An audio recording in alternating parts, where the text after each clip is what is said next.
ڕەفیقانم هەموو ڕۆیین لە دێدا، بەتەنها هەر ئەمن ماوم لە جێدا. لەبەر دنیا نەما یادی قیامەت، خدا چی بکەم لە مێدا یا لەوێدا. قەزا ڕۆژێ شکستیدا بە مەردان، کە بەیداغی جیهانگیری بەمێدا. کە مەنزڵ عاریەت بێعارە مەیلی، خەراری خاری خواری وا لە ڕێدا. بە هەر کەس تا نەدا نەقدی هەموو غەم، بە کەس موشکیل عەزیزم درهەمێدا. کەسێ دەرچوو لە داوی مەکری دنیا، کە مەردانە تەلاقی سێ بە سێدا. تەماشاکەن لە سفرە و خوانی گەردوون، هەتا سەر نیعمەتی شادی بەکێدا.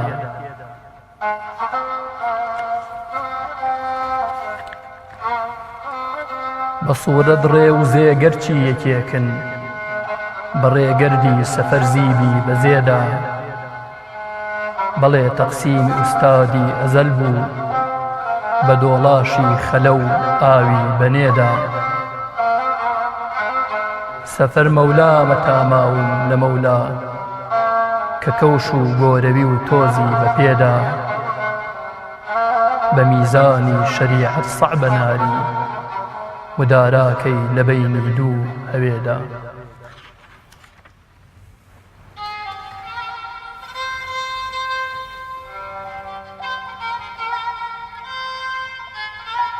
ناوی خی بەخشندەی مهرەبان، بینەران و بیسەرانی خۆشەویستی کەناڵی ئاسمانی پەیام لە هەرکوێیەگەن جوانترین سڵاوی خوای گەورەتان لێبێ و ئەم کاتەوە هەموو کاتێکتان باش.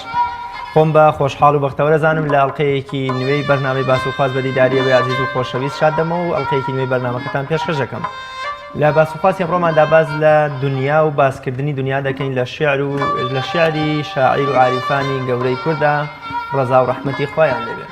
ئەمڕۆ هەوڵ دەدەین لە نێو باخچە بۆن خۆش و پڕ لە بەرامەکەی شاعیرانی خواناسی کووردا باسێک لەو دنیاە بکەین کە مایەی هەڵدێران و مایەی زۆر جار ڕووخاندنی بەهای مرۆڤەکانە. بزانین شاعیران و پێشینانی ئێمە ئەوانەی دەرچووی حوجرە و خانەقاکان و تەکیەکان بوون چۆن باسییان لە دنیا کردووە. ئایا دنیا بەو شێوە ڕازاوە و ئاڵواڵایی کە ئێستا ئێمە دەیبینین و هەیە و هەبووە؟ شاعیران چۆن توانیویانە دەرک بەوە بکەن کە دنیا جگە لە فریودەرێک یا جگە لە سەرابێک وەکو مەحوی گوتەنی بە ئاوی تێگەیشتین ئێمە دنیا هەر سەرابێ بوو کەچی دەشتین بە خنکان و لە وشکی مەلەی مەخلوق. چۆن ئێمە هێشتا بەو سەرابە حاڵی نەبووین، هێشتا لە بیاباندا بە دوای ئاودا وێڵین لە کاتێکا بیابان بۆ خۆشی و بۆ نیشتەجێبوانی خۆشی قەترەیەک ئاوی تێدا نییە. ئەمڕۆ بە میوانداری زۆر بەڕێز شاعیری هەزناسک و خۆشەویست مامۆستان لەبەست پێجوێنی هەوڵ ئەدەین لە نێو مێرگی شاعیرانی کووردا گەشتێ بکەین بە نێو شعر و تێگەیشتن و دید و تێڕوانینی شاعیرانی گەورەی کورد دەربارەی دنیا و گوێبیستی چەند شعر و چەند چامەیەکی مامۆستای خۆشەویستی. مامۆستا لەبەست پێنجوێنی زۆر بەخێر بێ و سوپاس بۆ ئامادەبوون. زۆر سوپاس دەکەم کاک ڕیاضیان، سڵاو بۆ بینەرانی بەڕێز و خۆشەویست، سوپاس بۆ دیدارە. زۆر سپاس دەکەم. شعرەکەی کاکە حەمەی بێرو ناری بە ڕەحمەت بێ ئاخوا بەڕاستی وێنایەکی جوانی دنیای کردبوو و شعرێکی تا بڵێ جوان و ڕازا بوو. پێم خۆش هەر لەو دەواازەیەوە بچینە نێو باسەکەمانەوە بزانم دنیا چۆن باس کراوە، شاعیران چۆن لە دنیا گەشتون. بەڵێ دەست خۆش بۆم دیدارە. تەمان دنیا یەکێکە لەو چەمکە زۆر ئاڵۆزە، یەکێ لەو چەمکە زۆر فرە ڕەهەندانەی کە بە درێژایی تاریخ شاعیرانی خواناس یا بڵێن عاریفان و زاهیدان لەسەر ئەم چەمکە زۆر وەساون و زۆر قسەیان کردووە. بەڕاستی چەمکێکی ئاڵۆزە بە تایبەت بۆ ئەو کەسانی کە باوەڕیان بە ڕۆژی دوایی و ئاخیرەت هەیە. وەکو پێغەمبەر صلی الله علیه و سلم لە باسی دنیا فەرمێ کون فی الدنیا کەئەنەکە غەریب ئەو عابر سەبیل. ئەفەرمێ لە دنیادا هەمیشە تۆ وا بژی وەکو غەریبێک یا وەکو ڕێبوارێک کە بە ڕێگایەکە تێپەڕ ئەبێت. چۆن بۆ ڕێگایە تێپەڕ ئەبێت؟ بۆ دوا منزڵ. ڕێگا هەمیشە شوێنەکە ئەدگەێنێ بە منزڵ. منزڵی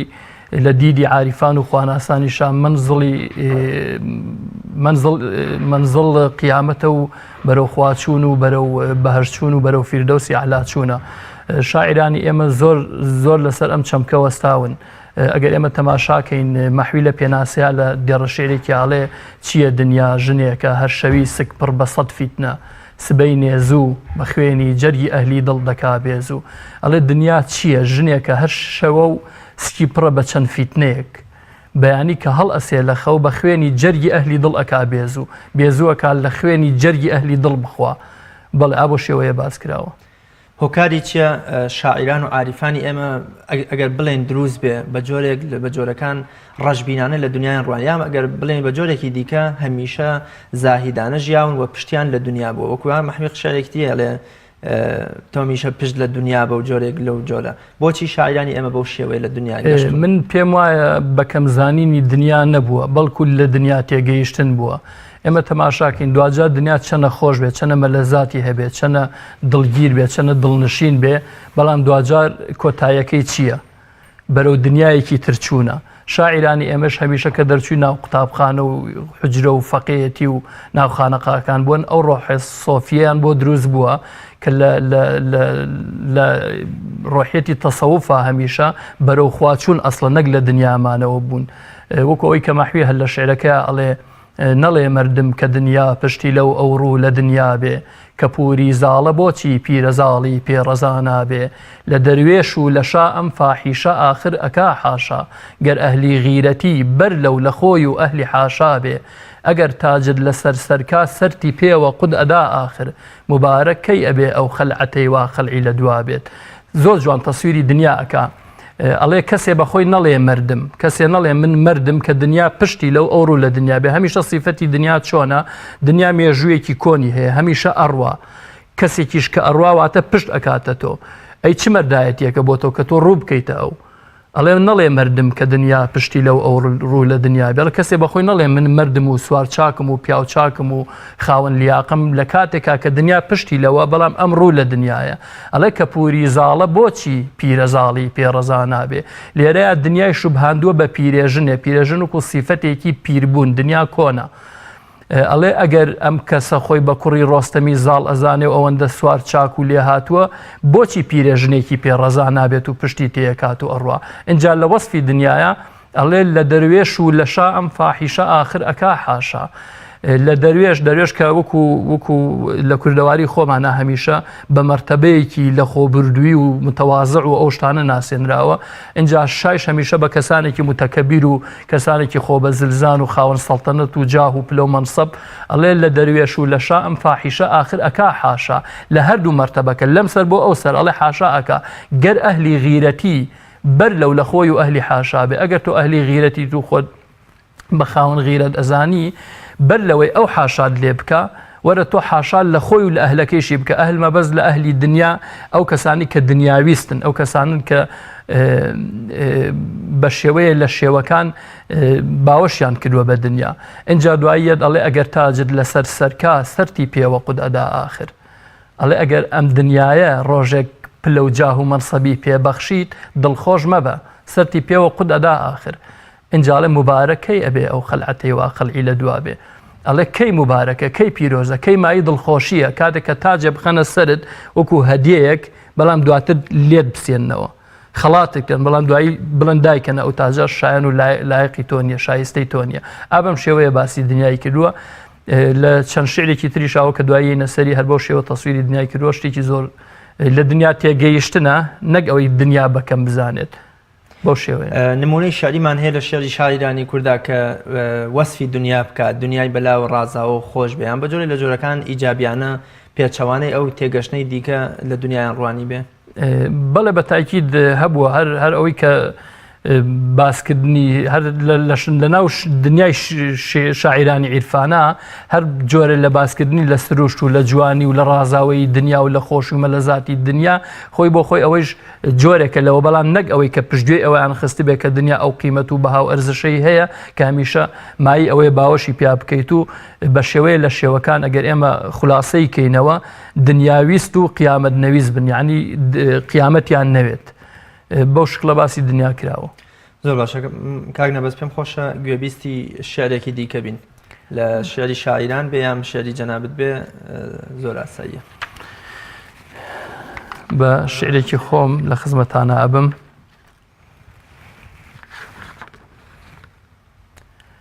سەر لە ئەوجی مەستیا گێش ئەو دەمەی دێمە حزور،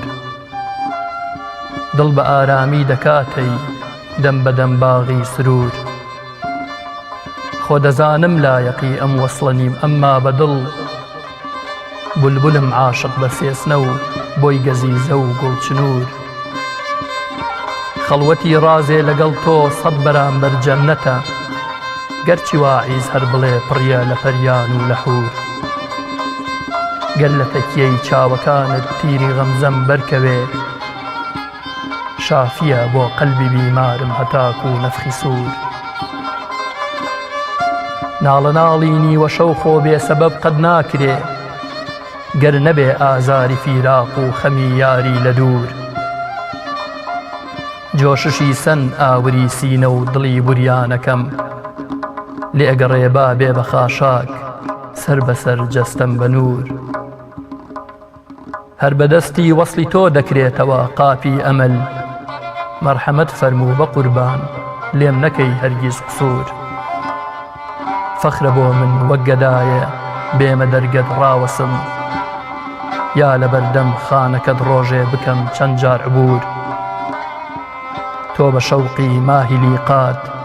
دوودیم ڕۆشن بکە، تاک و پێنجوێنی نەبێ مەحروم لە عەشقی بێ سنوور.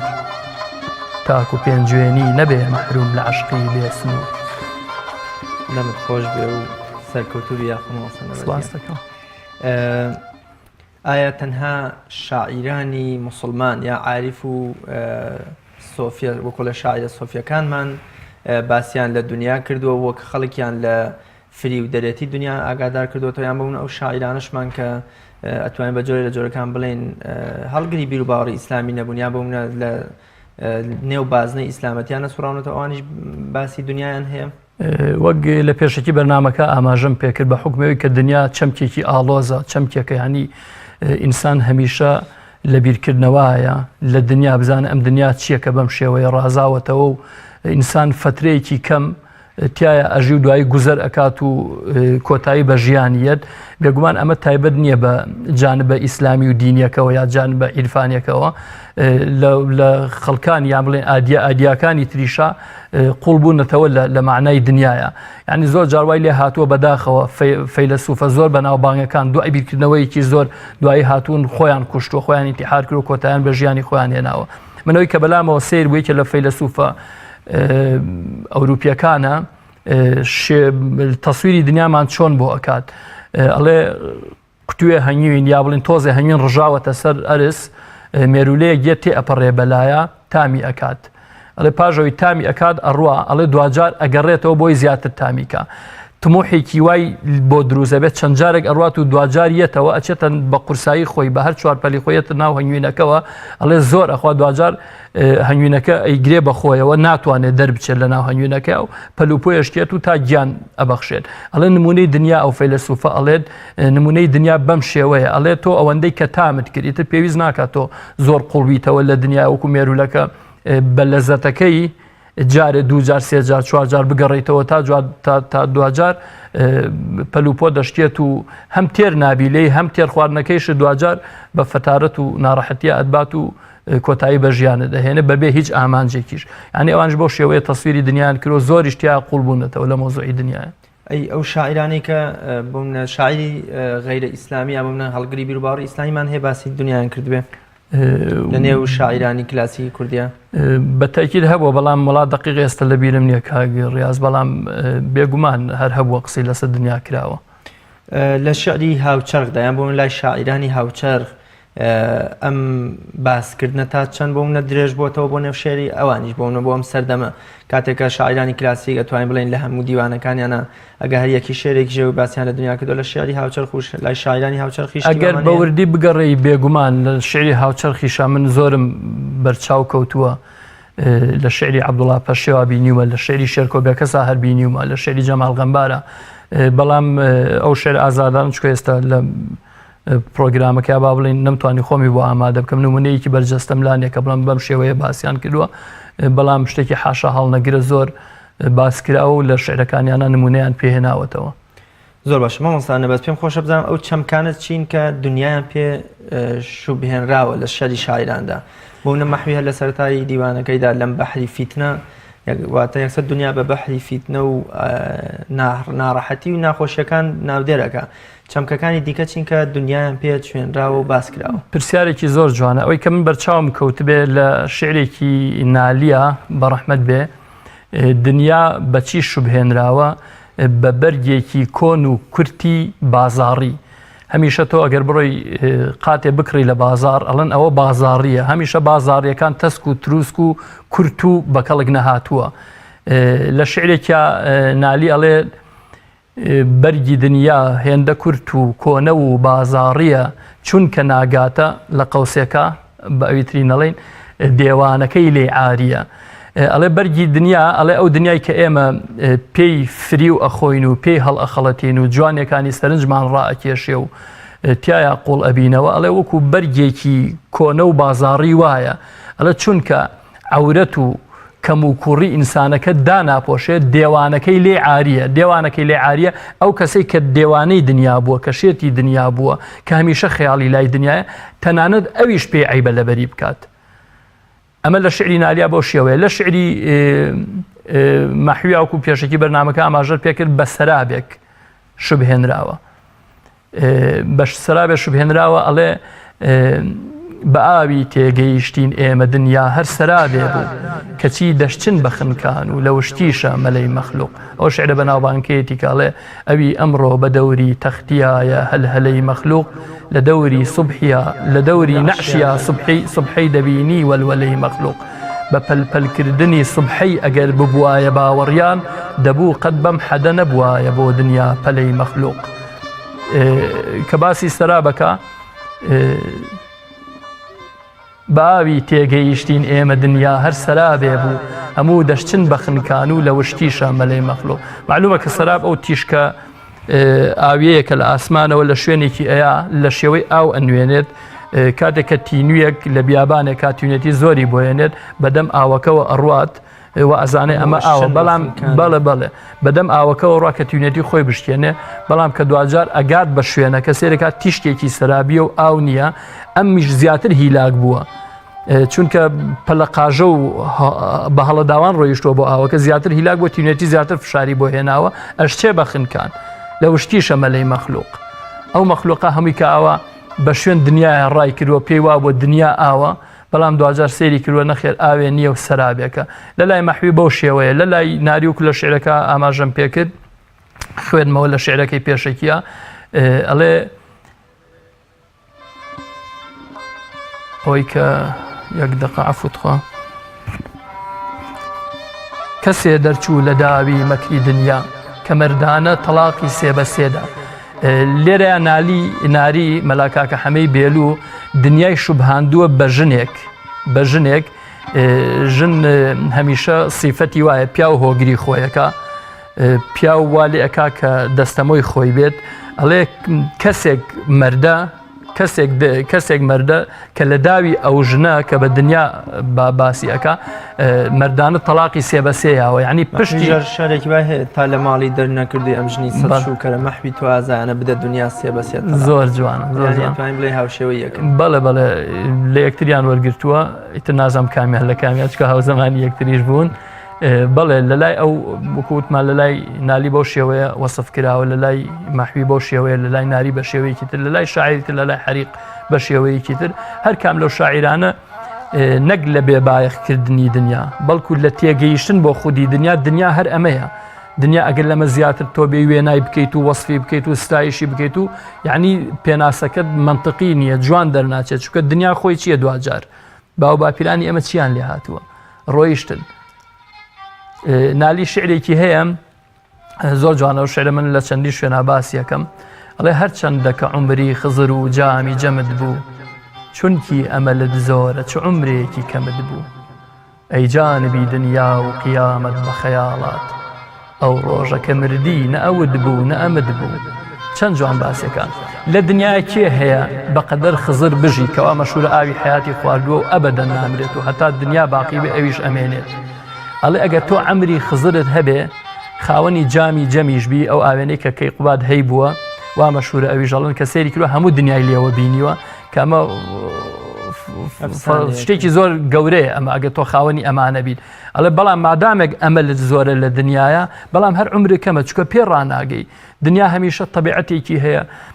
چەند کەمت هەبێت تۆ بە دوای زۆرترە ڕێ زۆرت هەبێ بە دوای زۆرترە زۆر بە دوای زۆرترینە بەو شێوەیە هەتاوەکو بژیر هەر چاوت پڕ نابێتەوە هەر چاوت تێر نابێت لە خۆشیەکانی مەسەنە بەس کاتێکە شاعیران بەم شێوەیە دنیایان بەرجەستە کردو وێنایان کردووە وەکەڵێ خۆشیان ئاگادارانە و هۆشیارانە سەیریان کردو و هەوڵیانداوە نەکەونە نێودا و تەڵە و فری و دەرێتی دنیاوە بۆ من مەحوی شێرێکی دەفەرمێن خەیاڵی پوچی دنیا وا دەماغ و دڵمی پێچاوە واتە مەحوی لێرەدا وێنای خۆی یام حاڵی خۆیمان بۆ بازەکات کە قیامەت تەنها مەگەر ڕۆژی قیامەت بێتەوە فکری لە تاوەی کە خۆشی و ئارەزواتی دنیا هێندە بەخۆی و خەریکی کردووە ئەم دوو جۆرە تێگەشتنە لە شعری مەحویە ئێمە چۆن لی تێبگەین لە کاتێکێکیان دەڵێ من تەواو گیرۆدەی دنیا و یەکی دیکەش بۆ منە دەڵێ کاکە وریا بە ژنێکی ئاوایە و یام تۆ سەرابێک و ئەوەوە لە حاڵەتی عیرفان و تەسەووفە هەمیشە شتێک هەیە خۆ بەکەم زانین ئەم شاعیرانە چەندە وازیان لە دنیا هێنابێ چەندە خەڵوەیان کێشابێ چەندە لەگەڵ معشوقەکەی خۆیان هاوڕاز و هامدەم بوو بن بەڵام دوجار هەمیشە تەوازوعێکی لە ئەندازە بەدەریانە بۆ چکە ڕۆحیەتی تەسەووفی شەڕ خۆی ئەمە فێری ئینسانەکە کە بیشە زۆر متەوازع بی هەمیشە لە خۆبایی نەبیت چەندە عیبادەتە کرد هەر بڵێ من هیچ نیم چەندە دنیا نەویست بی هەر بڵێ من دنیاویستم بەو شێوەیە سبەینێ یحشەڕ المەرء براگەل فرسەتە ئەمڕۆ تەبەڕابن لە من با کەس نەبێ حەشری لەگەڵ حەشرم تۆ تەماشاکە لێرەیە ئەم شعرەی مەحوی بە تەواوی وجودی شعرەکەەوە پێ لە نەفسی خۆدانە یعنی نەفسی خۆی وەلاناوە خۆی واوێ ناکردووە کە من کەسێکی زۆر دنیاویستم کە مع العلم داوای قەبرەکەشی نەکە بەڵێ بۆچی دەیکات چییە سوچ و گوناهی بۆچی دەیکاتە جەزاخانە لە قەبر هەڵکەن هەتا ڕۆژی قیامەت داوا چییە قەبرم تۆ تەماشا ئەو سوورە زۆر جوانە ئەڵێ ئەی هاوار ئەڵێ سوچ و گوناهی ئەڵێ من تاوانم کردووە بەڵام سوچ و گوناهی ئەم قەبرە چییە کە ئێستا بووە بە منبعی جەزاخانە و تۆڵە سندنەوە و ئەوە هەر یەکەوەی کە باسی عەزابی قەبر ئەکرێت کە ئەگەر کەسێک تاوانبار بێت لە ناو قەبرا مار و مێر و تەعزیب و ئەو شتانە بەڵێ چاڵێکە لە چاڵەکانی دۆزەخ لێرە مەحوی ئەڵێ تخوا سوچ و گوناهی ئەم بستەخاکە چییە کەوا ئێستا منێکی تاوانباری مجریمی گوناهکاری گوناهبار لە تایام و بووە بە شوێنێکی جەزاخانە ئەڵێ لە قەبر هەڵکەن هەتا ڕۆژی جەزا داواچیە قەبرم ئەڵێ ئەم بستەخاکە یە داوا لە قەبر هەڵکەن ئەکات ئەڵێ ئەم شتە پیسە چییە مەحوی خۆی ئەڵێ ئەم شتە پیسە چیە لە ناو منە ناشتوتە ئەوە ئێستا من بووم بە شوێنێک جەزای تیاوەر ئەگرێت زۆر جوان باسی ئەکات ئەوەش هەمووی لە تەواضعی خۆیانەوەی ڕۆحی تەسەووف و عیرفان بەم شێوەیە هەمیشەوا لە ئینسانەکە ئەکات لە خۆبایی نەبێت هەمیشە خۆی بەکەم بزانێت بۆیە مەحوی ئەو شعرەی زۆر جوان وێنا کردووە زۆر باشە پێم خۆشە گوێبیستی شعرێکی دیکە بین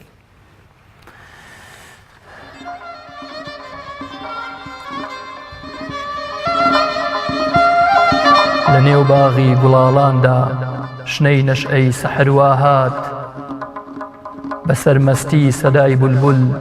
چریکەی بێ کە دەروا هات لە تاریکی حیاتی پڕ لە ترس و بیمی ئادەمیان ئەوە موژدەی طلوعی پڕ لە ئەنواری قەمەروا هات گوڵستانی ئەمەل یەکبارە مغبەر بوو نەما ڕەنگی لە پاییزی وەرینا باغەوانی معتەبەروا هات شکۆفەی نەوبەهاری ژین چ بێ شەوق و چ بێ زەو بوو لە بۆ سایەی سەری هەمووان درەختی پڕ سەمەروا هات نوید ئەی بێ نەوایانی دەسی جەور و ستەم سادەی بەدڵ تێکڕا بکەن شادی کەوا شاهی بەشەروا هات بەفیدە ئەبم لە بۆ عەدڵ و کەماڵی ئەو حەبیبەی خۆم بەفیدا چۆن نەکەم گیانم ئەگەر نووری بەسەروا هات لە بۆ ئیرشادی ڕێگەی حەق چ نازدار و عەزیزێکە لە بۆ دەفعی برینی دڵ بە چاوی پڕ نەزەروا هات لە بەحری پڕ لە معریفەی ژیانە چۆن غەواسێکە تەماشاکەن لە فەیزی چۆن بەدەستی پڕ گوهەروا هات شەوی تاری نەزانین گەر زەمین یەکبارەدا پۆشێ مەترسن چون لە میهری خوا چرای عیلم و هونەروا هات تەمی بێدا دیگەر بگرێ سەرانسەر ئاسمانی ژین چ بێ قودرەت دەبێ وەختێ نجومی دادگەروا هات دەکا پێنجوێنی ڕۆحی خۆی بە فیدای ئەحمەدی موڕسەل هەزاران جار سەلام و هەم درودی بێ لەسەر وا هات خۆی گەزای خێر باتەوە ئینشاءڵڵا مامۆستا نەبەس پێم خۆشە لەبارەی دنیاوە کۆتا پرسیارم بکەم پاشتر دەچینە سەر تەوەری دومی بەرنامەکەم کە باز لە قسەی شیعرەکە یان بۆ منە ڕۆڵ و ئەرکی شیعر لەم کاتەدا بە تایبەت شاعیران و شیعر چ ئەرکێکیان دەکەوێتە سەر لەوە شارکردنەوەی کۆمەڵگە وەکو چۆن شاعیرانی پێشتر هەوڵیان داوە بە جۆرێ لە جۆرەکان خەڵک وەشیار بکەنەوە مەحوی شعرێکی دیکەی هەیە ئەوەندەی ئەهلی دنیان ئەهلی دنیا بە تاقە ڕۆژێک گەر ئەوەندە ئەهلی خوددام دەمەن پێغەمبەر لێرەدا ئەهلی دنیا بەوە دەشوبهێنێ کە ئەگەر هێندەی دنیا پەرستن هێندەی دنیایان ئەوێ هێندەی هەوڵ بۆ دنیا ئەدەن ئەگەر هێندە ڕۆژە تاقە ڕۆژێکیەوە بۆ خوددا خۆیان لای کرداتەوە هێندە پاگە بوون دەبوونە پێغەمبەر و چۆن لە شەرێکی دیکەشدا فەرمێ بە نووری عکسی پێغەمبەر ئەوەندە منعکس واتە هەمومان دەبووین بە جۆرە لە جۆرەکان شوێن کەوتوویەکی ڕاستەقینەی پێغەمبەر صلی الله علیه و سلم کە ڕەوشت و سیفاتی ئەومان تێدا ڕەنگ بداتەوە پێم خۆشە لەبارەی یان ڕاوی ئەم شێعرەمان بۆ بکەیت زۆر جوانە ئەوە شەریکێکە لەو شێعرانەی کە لەسەر دنیا مەحوی وەستاوە باسی ئەهلی دنیا ئەکا ئەڵێ ئەهلێکن ئەوەنە موخلیسن ئەوەندە یەکلا بوونەتەوە بۆ خۆیان ئەگەر بە تاقە ڕۆژێکی ئەوان من ئەهلی خودا بم بێگومان ئەبم بە پێغەمبەر دوجار ئێمە ئەگەر تەماشاکەین مهمەی پێغەمبەر صلی الله علیه وسلم لە کۆی گشتی بەشەریەتە لە سەردەمی خۆیان کە هەڵبژێراوە چی بووە یەکێ بۆ لەوانەی بە هەموو تەمەنی بە هەموو عمری درۆی نەکردووە ڕازگۆ بووە دەستی لە تاوانان نەبووە دەستی لە زوڵمان نەبووە تەوێڵ و ناوچەوانی نەخستۆتە ئەرز بۆ بتێک بەڵێ پێغەمبەر نەبووە بەڵام هەندێک سیفەتی پێغەمبەرایەتی تیا بووە یەکلاکەرەوە بووە بۆ ئەوەی کە لەگەڵ ئەهلی خۆیان نەبێت ئەهلی ئەو سەردەمەی خۆیان پشتی لەوان کردووە هەمیشە تەبیعەت و خوڵق و خوی جیاواز بووە اینجا خوای گەورە لە کۆی گشتی بەشەریەتە ئەم کەسە هەڵ ئەبژێرێت و بە شایستە و بەوەی ئەزانێ لایەقی پێغەمبەرایەتی بێت و تاج و حرمەت و ڕێزی نبووەت بەو ئەبەخشێت مەحویش لێرە ئەڵێ ئەهلی دنیا ئەوەندە قوڵ بوونەتەوە لە دنیاویستی خۆیانە لە دنیا پەرستی خۆیانە لە تمۆحی خۆیانە بۆ دنیا لە مەلەزات و لەزەت و خۆشیەکانی خۆیانە بۆ دنیا ئەگەر من بێت و تاقە یەک ڕۆژ بە هەموو تەمەنم بەقەدەر تاقە یەک ڕۆژی ئەوان مخلیص بوومایە بۆ خوا ئەبووم بە پێغەمبەر ئەمەش مەرز نییە مەبەستیەوە بوو بێانی لەلایەن خوای گەورە هەڵ ئەبژێرام مەبەستی ئەوەی ئەگەیشتم بەو مەرتەبە لە ڕووی ئەوەی کە خوای گەورە ڕەزایەت بفەرمێت و لێم ڕازی بێت بەڵام ئەمەش هەر دیسان یەنەوە سەر ئەوەی کە تەوازوعی مەحوی خۆیەتی ئەگینا مەحویژێکێ بۆ لەو شاعیرە خواناس و بۆ خوا سوتاوانەی کە هەمیشە لەناو خانەقاکە خەریکی تەقوا وەرع و خواپەرستی بووە بەم شعرە ئەو ئاوا وێنایەکات زۆر باشە مامۆستا بەس شعر لەم ڕۆدا دەتوانێت چی بۆ ئێمە بکە یان بوون ئەو ڕۆڵ و ئەرکەی کە دەکەوێتە سەر شعر و شاعیر کامەیە کە پێویستە بیگەڕێ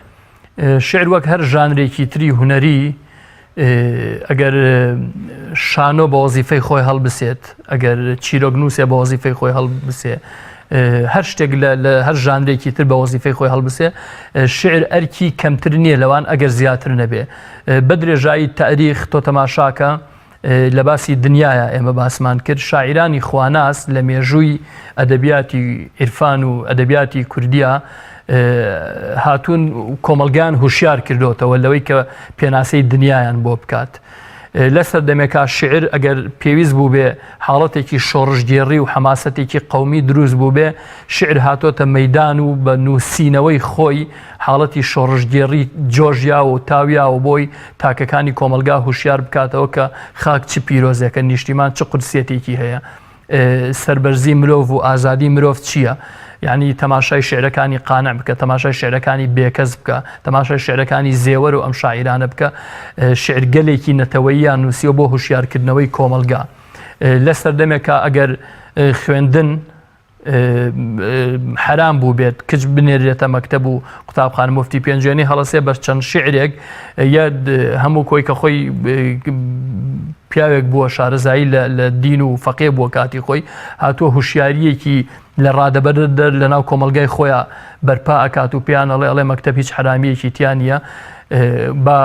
کچەکانمان بنێرینە بەر خوێندن. یعنی ئەگەر کورتی کەینەوە شعر وەزیفەی هوشیارکردنەوەی کۆمەلگایە. زمانی شعریش ئەگەر مامۆستایەک لەسەر مینبەر بە زمانی خۆی هەڵسێ کۆمەلگا هوشیار کاتەوە، ڕۆژنامە نووسێک بە زمانی نووسین هەڵسێ کۆمەلگا هوشیار کاتەوە، ممەسیلێک لە ڕێگەی تەمسیلەکانیەوە، شعریش وەزیفەی کەمتری نییە لەمانە. زمانی شعر بگرە زمانێکی زۆر زمانێکە ئەچێتە ناو خەڵکەوە، خەڵک زیاتر گوێی لێ ئەگرێت. لە هەر بارەیەکەوە شعر بپێویت، قسەی هەبێت شعر، بێگومان خەڵک گوێی دڵی زیاتر بۆ ئەکاتەوە بەهۆی و ئاواز و مۆسیقا و شتێکە لە وجودی خۆی هەڵیگرتووە. ئەو ڕۆڵ و ئەرکەی ئەو کاتە لە شعری کلاسیکە یان بوون لە ئەو شاعرانی کە جەناب باسکن لە بەگژاچوونەوەی دابوونەری تەناشینەکانی کۆمەلگا، لە بەرگریکردن لە ژن، لە بەرگریکردن لە نیشتیمان، بۆچی ئێستا ئەو ڕۆڵ و ئەرکە یان نایبینین یان زۆر کەمە؟ بەداخەوە پرسیارێکی زۆر جوانەوە، منیش متفقم لەگەڵتان نابینرێت. ئێستا فۆرمی شعر گۆڕاوە لە شعری ئەو شعری کلاسیکی کە کۆن ئەنووسرا، ئێستا شعری ئازاد ئەنووسرێ. شعری ئازاد مەیدانی کارکردنی وەکو مەیدانی کارکردنی شعری کلاسیک نییە، زیاتر ئیش لەسەر وێنە و خەیاڵەکات. شعری کلاسیک ئیشی لەسەر شتێکی ترە کرد، پەیامی ئەگەیان. ئێستا شعری ئازاد تەماشاکە هەموو شعر ئازادەکان لە ئێستا کە نووسێ ئەوەندەی سەرقاڵکردن و مەشغوڵبوونە بە وێنە و بە خەیاڵەوە ئەوەندە باغ نادرێ بە پەیام. هەر لەبەرەوەیشە شعرێکی ئازاد ئەخوێنیتەوە دوجار نازانی شاعیر مەبەستی چی بووە، بەڵام وێنەی تیا ئەبینیت، خەیاڵێکی جوانی تیا ئەبینیت. ئەمەیەکەوە کەوای کردووە پەیامەکەیش ون بێ یا هوشیارکردنەوەکە ون بێت. هەزار شعری ئازاد ئێستا بخوێنەرەوە نابینی هوشیارەکی کۆمەلگای تیا بێ، بەڵام جوانیشە و وێنەی تایە و خەیاڵی تایە. بەڵام لە شعری کلاسیکە هەمیشە پەیام سنتەر بووە، یعنی چەقی نووسینەکە بووە. شاعیر لەم شعری هاوچەقدا خۆی نایەوێت پەیام بگەنێ یان ناتوانێت؟ هەڵبەت جۆری بڵێن فۆرمی شعرەکە فەرق ئەکات، بەڵام ئەشتواندێت، یعنی بۆ ناتوانێت. تۆ لە شعرێکی ئازادا هیچ جیاوازیەکی نییە، بەڵێ فۆرمەکە گۆڕاوە، بەڵام دوجار زمانەکە زمانی شعرە. بەڵام چونکە سەرروکار و مامەڵی لەگەڵ وشایە وشە سازی و ئەوشتانایە، ئەوەندەی کە مەشغوڵە بە گوێزانەوەی وێنەیەک، ئەوەندەی کە مەشغوڵە بە گوێزانەوەی خەیاڵێک، ئەوەندە ئەم لایەنەی تریانی مەشغوڵ نەبووە پێ و فەرامۆشی کردووە. بەڵام لە کاتێکە ئەشتوانرێ وابێت. ئێمە گە تەماشاکەی عەفوم کە لە شعری شێرکۆبێ کەسا زۆربەی شعرەکانی شعری ئازادە، لە شعرەکانی کۆساری ڕەحمەتی شعرەکانی ئازادە، لە شعری عەبدوڵڵا پەشێوە شعری ئازادە. بەڵام هەرکام لەم شعرانە هەڵگری پەیامێکیشن. کۆساری ئەخوێنیتەوە چ گڕوتین و حەماسەتێکی تایە، چ گەرمیەک لەم شعرا هەیە، دوجار کە ئیشی خوێنیتەوە پەیامێکیشی تیا ئەدۆزیتەوە لە شعرەکە. بەڵێ کاتە شاعیری هاوچەرخمان ناتوان بە فۆرمێکی کلاسیکیانە شعر بنووسن و پەیامیشی تێدا بێ و ئەو ڕۆڵ و ئەرکەشی بگێڕنەوە بۆ شعر. دوو لایەنە ناتوانن یان نایانەوێ بیکەن. ناتوانەکە ئەوە گەڕێتەوە بۆ خۆیان، ئایا تا چەندە قودرەتیان بەسەر ئەو فۆرمە کلاسیکیە یا ئەو کێش و سەروا و ئەو یاسا و ڕێسایی کە لە شعری کلاسیکا هەیە، تا چەندە قودرەت و توانایان هەیە ئەمە بنووسنەوە بە شعر یا ڕەچاوی بکەن بە شعر. لایەنێکی تریشیان ئەوی تریانەکە ئایا خۆیان نایانەوێت بیکەن یا بە شکل لە شکلەکان فۆرمی شعرەکە زاڵ بووە بەسەریانە و ئیش لەو مەیدانە. زۆر باش مامۆستا بەس پێم خۆشە لەبارەی هەردوو تەوەرەکە بەتایبەت دنیا گوێبیستی کۆتا قسە و سەرنجی جەناب پاشتریش بە شعرێک کۆتایی بە بەرنامەکە دێنین. بەڵێ لەبارەی دنیاوە من ئەوەندەی کە تێکەڵ بە دیوانی شاعیران بوو بم، زیاد لە 130 دیوانی شعریم ئێستا لە ماڵەوە هەیە و بەردەوامیش لەگەڵیانە ئەژیم. بەڕاستی ئەوەی کە ئەوترێت پشتکردنە دنیا، من لە شعری هیچ شاعیرێکە بۆ شکڵە نەمبینیوە کە دنیا بە تەواوەتی بێ ئەهمیەت بکات چونکە ئەگەر وا بێت ئەوە بەرعکسی حەدیسەکانی پێغەمبەر صلی الله علیه وسلم چونکە پێغەمبەر صلی الله علیه وسلم فەرمێ لە دنیادا وا بژی حەدیسی صحیحە فەرمێ لە دنیادا وا بژی کە قیامەتت لەبیر نەچێت بەڵام پشتیش نەکەیتە دنیا ئیهمال نەکەیت لەبەرەوە شعری شاعیرە من هەموو جارێک ئەڵێم ئەوان لە دنیا تێگەیشتون نەتێیان پەڕاندووە بەو شکڵی کە ببن بە ئەهلی دنیا ناوەندێش کەم و کورت باسی دنیا بکەن کە ئینسان پشتێنی لێ بکاتەوە و ئیتر چاوەڕوانی قیامەت بکات و بڵێ مەرگیێت و چونکە ئەگەر وارکە دوجار تۆ ناومێ دەبی گۆڕانکاری لە ناو کۆمەلگا بۆ دروست نابێ حتا ناتوانانی کار و کەسابەتی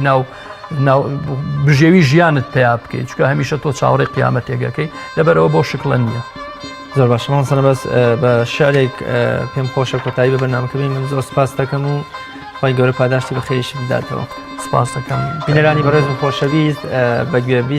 گوێبیست بوونمان بۆ شعرێکی مامۆستای هێژا مامۆستا نەبەست پێنجێنی کۆتایی بە بەرنامەی ئەمڕۆمان دێنین تا بە گەشتنەوەیەکی تر بەخوای گەورە مێربانتان ئەسپێرم فەرمونون ئێوە و شعرەکەی مامۆستای پێنجێنی. نیگاری نازەنینی من لە دەردم بێ خەبەر تاکەی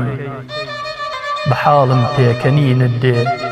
سوتانم وەک فەنەر تاکەی لە نێو باخی عەشقدا کێ وەکو من بۆت هەوا خواهە لە تامی سێو و بۆنی بەی لە جوانیت من بەدەر تاکەی لە سەیری پەرچەم و چاوی غەزاڵت تابەکەی مەحروم لە شیرینی لەبی ئاڵ و جەماڵی وەک قەمەر تاکەی نەبوو جارێ بە کامی دڵ بنۆشم شەربەتی وەسڵت لەگەڵ ئەندووهی فیراقت حەیاتی پڕ کەسەر تاکەی لە دووری تۆ وەکو یەعقوب دەکەم شین و فوغاندائیم لە دەستچوونی حەیاتی من بەبێ نووری بەسەر تاکەی بەیان و شەرحی حاڵی خۆم ئەگەر لای هەر کەسێ بیکەم بەبێشک پێم ئەڵێ شێتی ئەوینی بێ سەمەر تاکەی نیساری قامەتی تۆم کرد دڵ و ڕۆحم دەبێ بۆچی لە نازت بێ بەشم کەی وەک هەتیوی بێ پدەر تاکەی کە من بەخشیم هەموو عمرم بە جیلوەی سوورەتی حوسنت دەسا قوربان بە بێتاوان لە من مەنعی نەزەر تاکەی غوڵامی تۆیە پێنجێنی دەکا نەقدی دڵ و جانی نەوازش فەرمو نیگارە بڵێ شین و چەمەر تاکەی نەوازش فەرمو نیگارە بڵێ شین و چەمەر تاکەی